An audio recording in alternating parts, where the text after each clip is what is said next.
ನನ್ನ ಮೇಲೆ ಇಡಿ ದಾಳಿ ಆಗುವಂತ ಸಾಧ್ಯತೆ ಇದೆ ಹೀಗಂತ ಸ್ವತಃ ರಾಹುಲ್ ಗಾಂಧಿ ಟ್ವೀಟ್ ಅನ್ನ ಮಾಡಿದ್ದಾರೆ. ಈಗಾಗಲೇ ನಮ್ಮ ರಾಜ್ಯದಲ್ಲೂ ಕೂಡ ಮೂಡ ಹಗರಣದ ವಿಚಾರಕ್ಕೆ ಸಂಬಂಧಪಟ್ಟಂತೆ ಕೇಂದ್ರದ ಮೇಲೆ ಕಾಂಗ್ರೆಸ್ ನಾಯಕರು ಬೊಟ್ಟು ಮಾಡ್ತಾ ಇದ್ದಾರೆ. ಇದೀಗ ರಾಹುಲ್ ಗಾಂಧಿ ಇನ್ನೊಂದು ಟ್ವೀಟ್ ಮಾಡೋದ್ರ ಮುಖಾಂತರವಾಗಿ ಮತ್ತೊಂದು ವಿಚಾರವನ್ನ ಪ್ರಸ್ತಾಪಿಸ್ತಾ ಇದ್ದಾರೆ. ಲೋಕಸಭೆಯಲ್ಲಿ ನನ್ನ ಚಕ್ರವ್ಯೂಹ ಭಾಷಣ ಕೆಲವರಿಗೆ ಇಷ್ಟ ಆಗ್ಲಿಲ್ಲ ಅಂತ ಹೇಳಿದ್ದಾರೆ. ಹಾಗಾಗಿ ಇಡಿಯಲ್ಲಿರುವ ಕೆಲವರು ನಮ್ಮ ಮೇಲೆ ದಾಳಿಗೆ ಯೋಜನೆ ಹಾಕಿದ್ದಾರೆ. ಇಡಿ ಅವರನ್ನ ನಾವು ಹೃತ್ಪೂರ್ವಕವಾಗಿ ಆಹ್ವಾನಿಸ್ತೇವೆ ಅಂತ ಟ್ವೀಟ್ ನಲ್ಲಿ ಹೇಳಿದ್ದಾರೆ. ಇಡಿ ಅವರಿಗಾಗಿ ಚಾಯ್ ಮತ್ತು ಬಿಸ್ಕೆಟ್ ರೆಡಿ ಇರುತ್ತೆ. ಇಡಿ ಅವರನ್ನ ಆಹ್ವಾನಿಸಿದ ಕಾಂಗ್ರೆಸ್ ನಾಯಕ ರಾಹುಲ್ ಗಾಂಧಿಯ ಟ್ವೀಟ್ ಇದೀಗ ಮತ್ತಷ್ಟು ಚರ್ಚೆಗೆ ಗ್ರಾಸವಾಗ್ತಾ ಇದೆ. ಯಾಕಂದ್ರೆ ಈಗಾಗ್ಲೇನೆ ಕರ್ನಾಟಕ ಸೇರಿದಂತೆ ಬೇರೆ ಬೇರೆ ರಾಜ್ಯಗಳ ಬೇರೆ ಬೇರೆ ಸರ್ಕಾರಗಳ ಬಗ್ಗೆ, ಅಂದ್ರೆ ಬಿಜೆಪಿ ಹೊರತುಪಡಿಸಿ ಬೇರೆ ಯಾವ್ಯಾವ ಪಕ್ಷಗಳ ಸರ್ಕಾರ ಆಯ್ತೋ ಆ ಸರ್ಕಾರ ಪತನ ಮಾಡ್ಲಿಕ್ಕೆ ಅಲ್ಲಿ ಬೇರೆ ಮಾರ್ಗ ಮುಖಾಂತರವಾಗಿ ತನ್ನ ಅಧಿಕಾರವನ್ನು ವಹಿಸಿಕೊಳ್ಳೋದಕ್ಕೆ ಬಿಜೆಪಿ ಇನ್ನಿಲ್ಲದ ಪ್ರಯತ್ನವನ್ನ ಮಾಡ್ತಾ ಇದೆ. ಪ್ರಮುಖವಾಗಿ ಸರ್ಕಾರಿ ಸಂಸ್ಥೆಗಳಾದ ಇಡಿಯನ್ನ ದುರ್ಬಳಕೆ ಮಾಡ್ಕೊಳ್ತಿದೆ ಅನ್ನುವಂತ ಒಂದು ಗಂಭೀರವಾದಂತಹ ಆರೋಪ ಇದೆ. ಈ ಆರೋಪಗಳ ಬೆನ್ನಲ್ಲೇ ಇದೀಗ ರಾಹುಲ್ ಗಾಂಧಿಯ ಈ ಟ್ವೀಟ್ ಕೂಡ ಸಾಕಷ್ಟು ಸಂಚಲನಕ್ಕೆ ಕಾರಣವಾಗಿದೆ. ಮೊನ್ನೆ ರಾಜ್ಯಸಭೆಯಲ್ಲಿ ಮಾತನಾಡುವಂತ ಸಂದರ್ಭದಲ್ಲಿ ಒಂದು ಚಕ್ರವ್ಯೂಹ ಇದೆ ಅನ್ನೋದ್ರ ಬಗ್ಗೆ ಎಕ್ಸಾಂಪಲ್ ಕೊಟ್ಟಿದ್ರು ರಾಹುಲ್ ಗಾಂಧಿ. ಆ ಚಕ್ರವ್ಯೂಹದಲ್ಲಿ ಯಾರ್ಯಾರಿದ್ದಾರೆ, ಅದು ಕಮಲದ ರೀತಿಯಾದಂತದ್ದಿದೆ, ಅದರಲ್ಲಿ ಯಾರ್ಯಾರು ಪ್ರಮುಖ ಪಾತ್ರವನ್ನು ವಹಿಸಿದ್ದಾರೆ ಅನ್ನೋದ್ರ ಬಗ್ಗೆ ರಾಹುಲ್ ಗಾಂಧಿ ಹೇಳಿದ್ರು. ಈ ಭಾಷಣ ಸಾಕಷ್ಟು ಚರ್ಚೆ ಗ್ರಾಸವಾಗಿತ್ತು, ಚಪ್ಪಾಳೆ ಬಂದಿತ್ತು. ಬಿಜೆಪಿ ಅವರ ವಿಚಾರವನ್ನ ಚಕ್ರವ್ಯೂಹಕ್ಕೆ ಹೋಲಿಸಿ ಮಾತನಾಡಿದ್ರು. ಸೊ ಇದೀಗ ಅದರಿಂದ ಸಮಸ್ಯೆ ಆಗಿದೆ. ಹಾಗಾಗಿ ನನ್ನ ಮೇಲೆ ಇಡಿ ದಾಳಿ ನಡೆಸುವ ಸಾಧ್ಯತೆ ಇದೆ. ನೀವು ಗಮನಿಸ್ತಾ ಇದ್ದೀರಾ, ಇದು ರಾಹುಲ್ ಗಾಂಧಿ ಅವರ ಟ್ವೀಟ್. ಇಡಿ ಮುಖಾಂತರವಾಗಿ ಬೆದರಿಸುವ ಪ್ರಯತ್ನ, ನನ್ನ ಮೇಲೆ ಇಡಿ ದಾಳಿ ನಡೆಸುವಂತ ಸಾಧ್ಯತೆ ಇದೆ. ಟ್ವೀಟ್ ಮೂಲಕ ಈ ದಾಳಿ ನಡೆಯುವ ಸಾಧ್ಯತೆಯ ಬಗ್ಗೆ ರಾಹುಲ್ ಗಾಂಧಿ ವಿಚಾರವನ್ನ ಹಂಚಿಕೊಂಡಿದ್ದಾರೆ. ಇಡಿ ಅವರನ್ನ ನಾನು ಹೃತ್ಪೂರ್ವಕವಾಗಿ ಆಹ್ವಾನಿಸ್ತೇನೆ ಅಂತ ಕೂಡ ಅವ್ರು ಹೇಳಿದ್ದಾರೆ. ಬಿಸ್ಕೆಟ್ ಮತ್ತೆ ಚಾ ಕೂಡ ರೆಡಿ ಇದೆ ಅಂತ ಲೇವಡಿ ಮಾಡಿ ಮಾತನಾಡಿದ್ದಾರೆ. ಅಂದ್ರೆ ಬಿಜೆಪಿ ಅವ್ರಿಗೆ ಯಾರ್ಯಾರು ಆಗಲ್ವೋ, ಯಾರ್ಯಾರು ಪ್ರಶ್ನೆ ಮಾಡ್ತಾರೋ ಅಂತವ್ರ ಮೇಲೆ ಇಡಿ ಅಸ್ತ್ರವನ್ನ ಪ್ರಯೋಗ ಮಾಡ್ತಾರೆ ಅನ್ನುವಂತ ಆರೋಪ ನಿನ್ನೆಯದ್ದು ಮೊನ್ನೆಯದ್ದು ಕತೆ ಅಲ್ಲ. ಬಹಳ ದಿನಗಳಿಂದ ಈ ಒಂದು ಗಂಭೀರವಾದಂತಹ ಆರೋಪವನ್ನ ಬಿಜೆಪಿಯ ಮೇಲೆ ಅನೇಕ ಪಕ್ಷಗಳು, ಅನೇಕ ನಾಯಕರುಗಳು ಮಾಡ್ಕೊಂಡು ಬರ್ತಾ ಇದ್ದಾರೆ. ಇದೀಗ ರಾಹುಲ್ ಗಾಂಧಿ ಅವರ ಟ್ವೀಟ್ ಕೂಡ ಸಾಕಷ್ಟು ಸಂಚಲನಕ್ಕೆ ಕಾರಣವಾಗ್ತಾ ಇದೆ. ನನ್ನ ಮೇಲೆ ಇಡಿ ದಾಳಿ ಆಗಬಹುದು ಅನ್ನೋದನ್ನ ಮೊದಲೇ ಹೇಳ್ತಿದ್ದಾರೆ ರಾಹುಲ್ ಗಾಂಧಿ.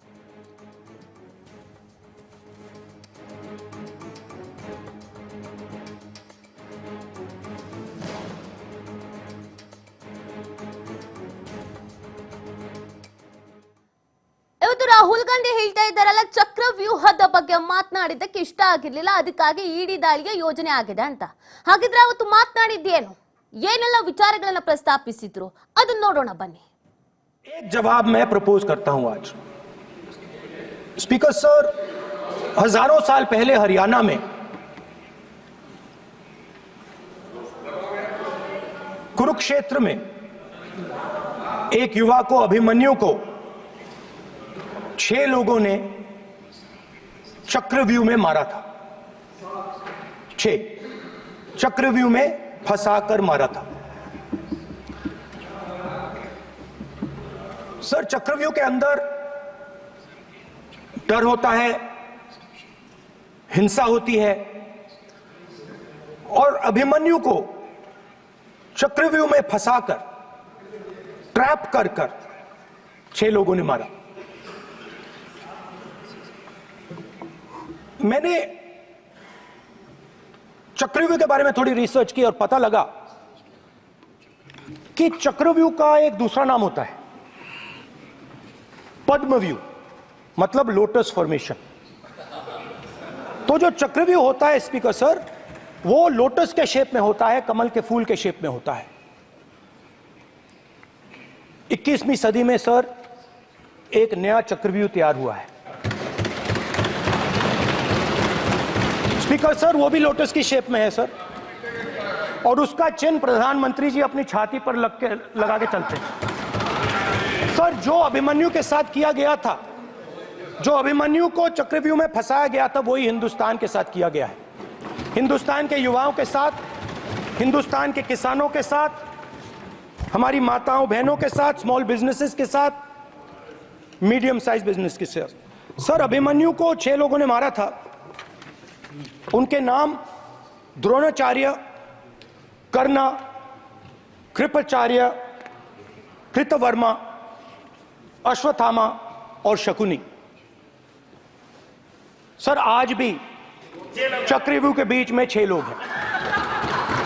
सर, चक्रव्यूह के बिल्कुल सेंटर में, चक्रव्यूह में हजारों लोग होते हैं सर, मगर उसके बिल्कुल सेंटर में 6 लोग कंट्रोल करते हैं। तो जैसे उस टाइम 6 लोग कंट्रोल करते थे, वैसे आज भी 6 लोग कंट्रोल कर रहे हैं चक्रव्यूह को। नरेंद्र मोदी जी, अमित शाह जी, मोहन भगवत जी, अजीत दोवल जी, अंबानी और अदानी जी कंट्रोल कर रहे हैं। प्लीज एक मिनट प्लीज, नहीं सब बोलने दीजिए। हाँ, आप बैठिए। माननीय सदस्य, आप संवैधानिक पद पर हैं। आपके कई माननीय सदस्यों ने यहाँ पर मुझे लिख कर दिया है कि जो माननीय सदस्य का सदस्य नहीं है उसका नाम नहीं लें। आपने लिख के दिया है। नो, आपने क्या आप उसकी पालना करना चाहते हो? स्पीकर सर, गलत। मैं माननीय स्पीकर सर, एक minute, hold on. Speaker sir, अगर आप चाहते हैं तो मैं एक मिनट मैं प्रतिपक्ष के नेता से ये तो अपेक्षा करूंगा सही कि वो सदन की नियम मर्यादा को बने, ये अपेक्षा करता हूं। आप चाहे नहीं करें, पर मैं अपेक्षा करता हूं। नहीं सर, मैं अगर आप चाहते हैं सर, मैं NSA का और अदानी और अंबानी का नाम इस लिस्ट से निकाल देता हूं। फिर माननीय सदस्य, आप अगर आप चाहते हैं सर, प्लीज। मैं नहीं चाहता, सदन के नियम प्रक्रियाओं से सदन चलता है। अगर आप कहते हैं मैं निकाल देता हूं। नो मैं 3 ही नाम यूज करूंगा। नहीं माननीय सदस्य, नहीं कहा। और आप वीडियो लगाओ।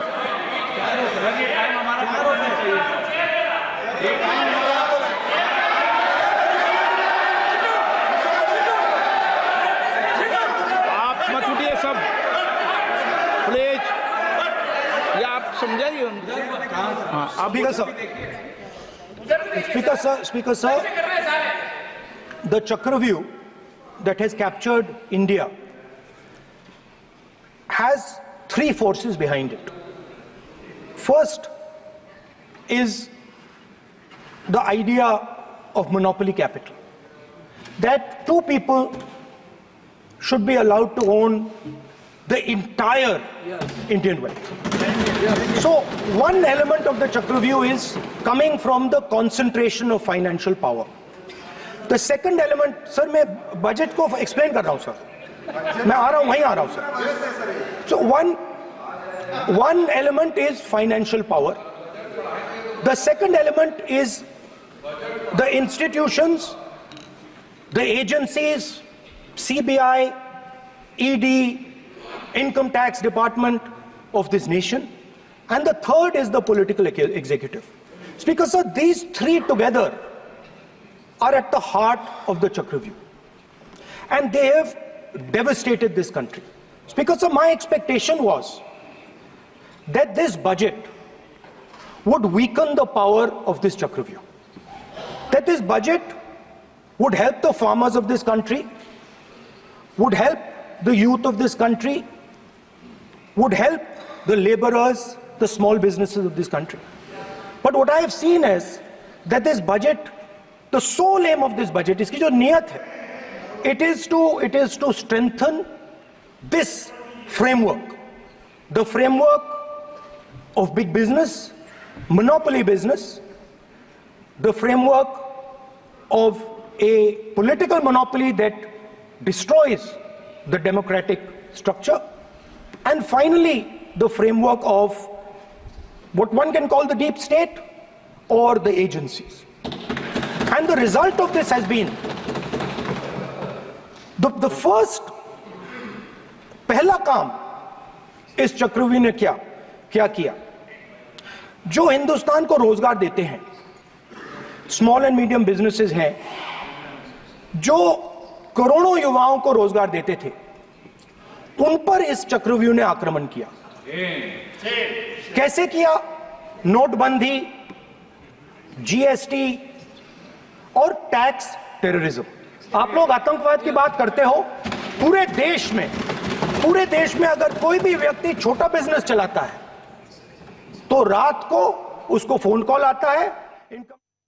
ಈ ಬಗ್ಗೆ ಮತ್ತಷ್ಟು ಮಾಹಿತಿಯನ್ನ ನೀಡ್ತಾರೆ ನನ್ನ ಕೊಲೀಗ್ ಸೌಖ್ಯ ಡೆಸ್ಕ್ನಿಂದ ಲೈವ್ ನಲ್ಲಿ ಜಾಯ್ನ್ ಆಗ್ತಾ ಇದ್ದಾರೆ. ಸೌಖ್ಯ, ಈಗಾಗಲೇ ಕೇವಲ ನಮ್ಮ ರಾಜ್ಯ ಸರ್ಕಾರ ಮಾತ್ರ ಅಲ್ಲ, ಬೇರೆ ಬೇರೆ ರಾಜ್ಯಗಳಲ್ಲೂ ಇರುವಂತ ಬಿಜೆಪಿ ಹೊರತುಪಡಿಸಿ ಇರುವಂತಹ ಸರ್ಕಾರಗಳು ಆರೋಪವನ್ನು ಮಾಡ್ತಾ ಇದೆ. ಸರ್ಕಾರವನ್ನು ಪತನ ಮಾಡುವಂತ ನಿಟ್ಟಿನಲ್ಲಿ ಕೇಂದ್ರ ಸರ್ಕಾರ ಬೇರೆ ಬೇರೆ ಮಾರ್ಗಗಳನ್ನು ಅನುಸರಿಸ್ತಾ ಇದೆ, ಇಡಿಯನ್ನು ದುರ್ಬಳಕೆ ಮಾಡ್ಕೊಳ್ತಾ ಇದೆ ಅಂತ. ಈಗ ರಾಹುಲ್ ಗಾಂಧಿ ಅವರು ಕೂಡ ಅದೇ ವಿಚಾರವನ್ನು ಹೇಳ್ತಾ ಇದ್ದಾರೆ, ನನ್ನ ಮೇಲೆ ಇಡಿ ದಾಳಿ ಆಗಬಹುದು, ಅವತ್ತು ಸಂಸತ್ನಲ್ಲಿ ನಾನು ಮಾತಾಡಿದಂತ ಕಾರಣಕ್ಕೆ ಅನ್ನೋದನ್ನ ಅವ್ರು ಹೇಳ್ತಾ ಇದ್ದಾರೆ. ಈ ಒಂದು ಟ್ವೀಟ್ ರಾಜಕೀಯವಾಗಿ ಏನೆಲ್ಲ ಚರ್ಚೆಯನ್ನ ಹುಟ್ಟುಹಾಕಿದೆ, ಯಾವೆಲ್ಲ ಆಯಾಮವನ್ನು ಪಡ್ಕೊಳ್ತಾ ಇದೆ? ಹೌದು ನೀತಿ, ನಿಜಕ್ಕೂ ಕೂಡ ಮೊನ್ನೆ ಜುಲೈ 29ನೇ ತಾರೀಕು ಈ ಕೇಂದ್ರ ಬಜೆಟ್ ಮೇಲಿನ ಚರ್ಚೆಯ ಸಂದರ್ಭದಲ್ಲಿ ರಾಹುಲ್ ಗಾಂಧಿ ಅವರು ಮಾಡಿದಂಥ ಒಂದು ಭಾಷಣ ರಾಜ್ಯಕ್ಕೆ ಸಂಬಂಧಪಟ್ಟಂತೆ ಮಾತ್ರ ಇಡೀ ದೇಶದಾದ್ಯಂತ ಕೂಡ ಒಂದಷ್ಟು ಸಂಚಲನವನ್ನು ಹುಟ್ಟು ಹಾಕಿತ್ತು. ಅದಾದ ಬೆನ್ನಲ್ಲೇ ಈಗ ರಾಹುಲ್ ಗಾಂಧಿ ಅವರು ಒಂದು ಟ್ವೀಟ್ ಮಾಡಿದ್ದಾರೆ. ನಾನು ಈ ಒಂದು ಚಕ್ರವ್ಯೂಹದ ಬಗ್ಗೆ ಎಕ್ಸ್ಪ್ಲೈನ್ ಮಾಡಿದ ಬಳಿಕ ನನ್ನ ಮೇಲೆ ಇಡಿ ಅಧಿಕಾರಿಗಳು ದಾಳಿ ನಡೆಸ್ತಾರೆ ಅನ್ನುವಂಥ ಮಾಹಿತಿ ಇಡಿ ಅಧಿಕಾರಿಗಳ ಗುಂಪಲ್ಲಿ ಇದ್ದಂಥವರಿಂದನೇ ನಂಗೆ ಮಾಹಿತಿ ಗೊತ್ತಾಗಿದೆ. ಅವರು ಬಂದು ನನ್ನ ಮೇಲೆ ದಾಳಿ ಮಾಡ್ತಾರೆ, ನನ್ನ ಮನೆ ಮೇಲೆ ದಾಳಿ ಮಾಡ್ತಾರೆ ಅಂದರೆ ನಾನು ಸ್ವಾಗತಾರ್ಹ ಅಂತೇಳಿ ಅವ್ರಿಗೆ ಹೇಳ್ತೀನಿ. ಜೊತೆಗೆ ಚಹಾ ಮತ್ತು ಬಿಸ್ಕೆಟನ್ನು ಇಟ್ಕೊಂಡು ಕಾಯ್ತಾ ಇರ್ತೀನಿ, ಅವರಿಗೋಸ್ಕರ ಸಿದ್ಧವಾಗಿ ಇಟ್ಕೊಂಡಿರ್ತೀನಿ ಅನ್ನುವಂಥ ಟ್ವೀಟ್ ಅನ್ನು ಕೂಡ ರಾಹುಲ್ ಗಾಂಧಿ ಅವರು ಮಾಡಿದ್ದಾರೆ. ಹಾಗಾದ್ರೆ ಜುಲೈ 29ನೇ ತಾರೀಕು ಅವ್ರು ಮಾಡಿದಂಥ ಭಾಷಣ ಏನಾಗಿತ್ತು, ಯಾಕೆ ಈ ಭಾಷಣದಿಂದಾಗಿ ಬಿಜೆಪಿ ನಾಯಕರು ಇಷ್ಟು ಸಿಡಿದೆದ್ದಿದ್ದಾರೆ? ನಿಜಕ್ಕೂ ಕೂಡ ಇಡಿ ಅಧಿಕಾರಿಗಳು ರಾಹುಲ್ ಗಾಂಧಿ ಅವರ ಮನೆ ಮೇಲೆ ಅಥವಾ ಅವ್ರ ಮನೆ ಇಡಿ ಅಧಿಕಾರಿಗಳು ದಾಳಿ ಮಾಡಬೇಕು ಅಂತ ಪ್ಲಾನ್ ಮಾಡ್ಕೊಂಡಿದ್ದಾರೆ, ಅದಕ್ಕೆ ಸಂಬಂಧಪಟ್ಟಂತೆ ಕೂಡ ಚರ್ಚೆ ಆಗ್ತಾ ಇದೆ. ಈ ಜುಲೈ 29ನೇ ತಾರೀಕು ಚಕ್ರವ್ಯೂಹದ ಬಗ್ಗೆ ಬಹಳ ಸ್ಪಷ್ಟವಾಗಿ ಎಕ್ಸ್ಪ್ಲೈನ್ ಮಾಡಿದ್ರು. ಅಂದರೆ ಈ ಕುರುಕ್ಷೇತ್ರ ಯುದ್ಧದ ಸಂದರ್ಭದಲ್ಲಿ ಒಂದು ಚಕ್ರವ್ಯೂಹವನ್ನು ರಚನೆ ಮಾಡುವ ಮೂಲಕ ಅಭಿಮನ್ಯುವನ್ನ 6 ಜನ ಹತ್ಯೆ ಮಾಡಿದ್ರು. ಅದೇ ರೀತಿಯಾಗಿ ನಮ್ಮ ದೇಶದಲ್ಲಿ 21ನೇ ಶತಮಾನದಲ್ಲೂ ಕೂಡ ಬಿಜೆಪಿ ನಾಯಕರು ಒಂದು ಚಕ್ರವ್ಯೂಹವನ್ನು ಸೃಷ್ಟಿ ಮಾಡಿದ್ದಾರೆ. ಆ ಚಕ್ರವ್ಯೂಹವನ್ನ ನಿಯಂತ್ರಣ ಮಾಡ್ತಾ ಇರುವಂಥದ್ದು ಪ್ರಧಾನಿ ನರೇಂದ್ರ ಮೋದಿ, ಅಮಿತ್ ಶಾ, ಜೊತೆಗೆ ಅಜಿತ್ ದೋವಲ್, ಮತ್ತೆ ಮೋಹನ್ ಭಾಗವತ್, ಮತ್ತೆ ಅಂಬಾನಿ, ಅದಾನಿ, ಈ 6 ಜನ ಕೂಡ ಇದನ್ನ ನಿಯಂತ್ರಣ ಮಾಡ್ತಾ ಇದ್ದಾರೆ. ಈ ಒಂದು ಚಕ್ರವ್ಯೂಹದಲ್ಲಿ ಸಿಲುಕಾಕೊಂಡು ಒದ್ದಾಡ್ತಾ ಇರುವಂತದ್ದು ನಮ್ಮ ದೇಶದ ರೈತರು, ಯುವಕರು, ಕಾರ್ಮಿಕರು, ಮಹಿಳೆಯರು ಇವರೆಲ್ಲರೂ ಕೂಡ ಒದ್ದಾಡ್ತಾ ಇದ್ದಾರೆ.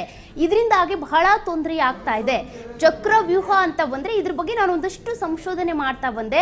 ಆ ಸಂದರ್ಭದಲ್ಲಿ ಗೊತ್ತಾಯ್ತು ಚಕ್ರವ್ಯೂಹದ ಮತ್ತೊಂದು ಅರ್ಥ ಪದ್ಮವ್ಯೂಹ ಅಂತ. ಪದ್ಮವ್ಯೂಹ ಅಂತ ಅಂದ್ರೆ ಬಿಜೆಪಿಯ ಚಿಹ್ನೆ. ಅದೇ ಚಿಹ್ನೆಯನ್ನ ನರೇಂದ್ರ ಮೋದಿ ಅವರು ತಮ್ಮ ಎದೆ ಮೇಲೆ ಇರಿಸ್ಕೊಂಡು ಓಡಾಡ್ತಾರೆ. ಅಂದ್ರೆ ಅಲ್ಲಿಗೆ ದೇಶದಲ್ಲಿ ಇರುವಂತಹ ಯುವಕರು, ಮಹಿಳೆಯರು, ಕಾರ್ಮಿಕರು, ರೈತರನ್ನ ನಿಯಂತ್ರಣ ಮಾಡುವಂತ ಕೆಲಸವನ್ನ ಈ 6 ಜನ ಕೂಡ ಮಾಡ್ತಿದ್ದಾರೆ ಎನ್ನುವಂತ ಗಂಭೀರವಾದಂತ ಆರೋಪವನ್ನ ಮಾಡ್ತಾ ಕೇಂದ್ರ ಸರ್ಕಾರದ ವಿರುದ್ಧ ತಿವಿದಿದ್ರು. ಆ ಒಂದು ಭಾಷಣ ದೇಶದಾದ್ಯಂತ ಸಂಚಲನ ಸೃಷ್ಟಿ ಮಾಡ್ತು. ಜೊತೆಗೆ ಬಿಜೆಪಿ ನಾಯಕರು ಸಿಡಿದೆದ್ರು. ಮತ್ತೆ ಅನುರಾಗ್ ಠಾಕೂರ್ ಕೂಡ ಇವರ ಹೇಳಿಕೆಯನ್ನ ವ್ಯಂಗ್ಯವಾಡಿದ್ರು. ಅಂದ್ರೆ ಆಕಸ್ಮಿಕವಾಗಿ ಆದಂತಹ ಹಿಂದೂಗಳೇನಿರ್ತಾರೆ ಅವರಿಗೆ ಮಹಾಭಾರತದ ಬಗ್ಗೆ ಆಕಸ್ಮಿಕ ಪರಿಚಯ ಮಾತ್ರ ಇರುತ್ತೆ, ಸಂಪೂರ್ಣವಾದಂತಹ ಪರಿಚಯ ಇರಲ್ಲ ಅಂತ ಕೂಡ ವ್ಯಂಗ್ಯವಾಡಿದ್ರು. ಇದೆಲ್ಲ ಬೆಳವಣಿಗೆಗಳಾದ ಬಳಿಕ ಈಗ ರಾಹುಲ್ ಗಾಂಧಿ ಅವರು ಒಂದು ಟ್ವೀಟ್ ಮಾಡಿದ್ದಾರೆ. ನಾನು ಮಾಡಿದಂಥ ಆ ಚಕ್ರವ್ಯೂಹದ ಭಾಷಣ ಏನಿದೆ ಇಬ್ಬರಲ್ಲಿ ಒಬ್ರಿಗೆ ಇಷ್ಟ ಆಗಿಲ್ಲ, ಹಾಗಾಗಿನೇ ಇಡಿ ಅಧಿಕಾರಿಗಳನ್ನು ನಮ್ಮ ಮನೆಗೆ ಕಳಿಸಿ ದಾಳಿ ಮಾಡಿಸ್ಬೇಕು ಅಂತ ಒಂದಷ್ಟು ಸಂಚನ್ನ ರೂಪಿಸ್ತಾ ಇದ್ದಾರೆ.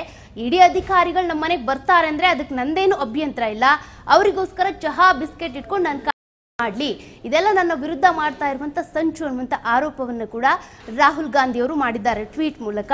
ಜೊತೆಗೆ ಇದು ಯಾವ ರೀತಿಯಾಗಿ ಇಂಪ್ಯಾಕ್ಟ್ ಆಗುತ್ತೆ, ನಿಜಕ್ಕೂ ಕೂಡ ಬಿಜೆಪಿ ವಿರುದ್ಧ ಯಾರೆಲ್ಲ ತಿರುಗಿ ಬೀಳ್ತಾರೋ ಆಗ ಎಲ್ಲ ಕೂಡ ಪ್ರತಿ ಸಂದರ್ಭದಲ್ಲೂ ಬಿಜೆಪಿ ಅಧಿಕಾರಿಗಳು ಅಥವಾ ಅಂದರೆ ಬಿಜೆಪಿ ಸರ್ಕಾರದಲ್ಲಿ ಇರುವಂತಹ ಈ ನಾಯಕರೇನಿದ್ದಾರೆ ಹಾಗಾದ್ರೆ ಇಡಿ ಅಧಿಕಾರಿಗಳನ್ನ ಕಳಿಸುವ ಮೂಲಕ ದಾಳಿ ಮಾಡಿಸುವ ಮೂಲಕ ಈ ರೀತಿ ಮಾಡ್ತಾರೆ. ಈಗ ರಾಜ್ಯದಲ್ಲೂ ಕೂಡ ಅದೇ ರೀತಿಯಾಗಿ ಒಂದಷ್ಟು ಆರೋಪ ಇದೆ. ಇಡಿ ಅಧಿಕಾರಿಗಳು ಬಂದು ನಮ್ಮ ಈ ಮೂಡಾ ಹಗರಣಕ್ಕೆ ಸಂಬಂಧಪಟ್ಟಂತೆ ಕೂಡ ಒಂದಷ್ಟು ತನಿಖೆಯನ್ನ ಮಾಡೋದಕ್ಕೆ ಅವ್ರು ಯಾಕೆ ಮೂಗು ತೂರಿಸಿದ್ರು ಅನ್ನುವಂಥ ಪ್ರಶ್ನೆ ಇದೆ. ಅದರ ಬೆನ್ನಲ್ಲೇ ರಾಹುಲ್ ಗಾಂಧಿ ಅವರು ಈ ರೀತಿ ಟ್ವೀಟ್ ಮಾಡಿರೋದ್ರಿಂದ ಬಿಜೆಪಿ ಇದೇ ರೀತಿಯಾಗಿ ಇಡಿ ಸಂಸ್ಥೆ ಸೇರಿದಂತೆ ಅನೇಕ ಸಂಸ್ಥೆಗಳನ್ನು ದುರುಪಯೋಗ ಪಡಿಸ್ಕೊಳ್ತಾ ಇದೆಯಾ? ಹಾಗಾದ್ರೆ ಇಡಿ ಸಂಸ್ಥೆಯ ಮೂಲಕ ಬಿಜೆಪಿ ವಿರುದ್ಧ ತಿರುಗಿ ಬಿದ್ದ ಅವರನ್ನ ಮಟ್ಟ ಹಾಕೋದಕ್ಕೆ ಪ್ರಯತ್ನ ಮಾಡ್ತಿದ್ಯಾ ಅನ್ನುವಂತ ಪ್ರಶ್ನೆ ಕೂಡ ಶುರುವಾಗಿದೆ. ಹಾಗಾಗಿ ರಾಹುಲ್ ಗಾಂಧಿ ಅವರು ಟ್ವೀಟ್ ಮಾಡಿರುವಂತ ಈ ಟ್ವೀಟ್ ಏನಿದೆ ಸಾಕಷ್ಟು ಚರ್ಚೆಗೂ ಕೂಡ ಗ್ರಾಸವಾಗ್ತಾ ಇದೆ. ಹಾಗಾದ್ರೆ ಪ್ರಧಾನಿ ನರೇಂದ್ರ ಮೋದಿ ಸೇರಿದಂತೆ ಅಮಿತ್ ಶಾ ಇರ್ಬೋದು, ಅಂಧಾನಿ, ಅದೇ ರೀತಿಯಾಗಿ ಅಜಿತ್ ದೋವಲ್, ಮತ್ತೆ ಮೋಹನ್ ಭಾಗವತ್, ಮತ್ತೆ ಅಂಬಾನಿ ಇವರೆಲ್ಲರೂ ಕೂಡ ಚಕ್ರವ್ಯೂಹವನ್ನ ರಚಿಸಿಕೊಂಡು ದೇಶವನ್ನ ನಿಯಂತ್ರಿಸುತ್ತಿದ್ದಾರೆ ಅನ್ನುವಂತ ಆರೋಪವನ್ನ ಮಾಡಿದ ಮೇಲೆ ಈ ರೀತಿಯಾಗಿ ಇಡಿ ಅಧಿಕಾರಿಗಳು ರಾಹುಲ್ ಗಾಂಧಿ ಅವರ ಮನೆ ಮೇಲೆ ದಾಳಿ ಮಾಡೋದಕ್ಕೆ ಬರ್ತಾರೆ ಅಂತ ಅಂದ್ರೆ ನಿಜಕ್ಕೂ ಕೂಡ ಬಿಜೆಪಿಯವರು ಈ ಸಂಸ್ಥೆಗಳನ್ನ ಹಾಗಾದ್ರೆ ತಮ್ಮ ನಿಯಂತ್ರಣದಲ್ಲಿ ಇಟ್ಕೊಂಡಿದ್ದಾರಾ, ತಮ್ಮ ವಿರೋಧಿಗಳನ್ನ ಮಟ್ಟ ಹಾಕೋದಕ್ಕೆ ಈ ರೀತಿ ಮಾಡ್ತಿದ್ದಾರಾ ಅನ್ನುವಂತ ಸಾಕಷ್ಟು ಚರ್ಚೆ ಕೂಡ ಶುರುವಾಗ್ತಾ ಇದೆ. ನೀತಿ ಓಕೆ, ಥ್ಯಾಂಕ್ ಯು ಸೌಖ್ಯ ತಮ್ಮೆಲ್ಲ ಡೀಟೇಲ್ಸ್ಗಾಗಿ.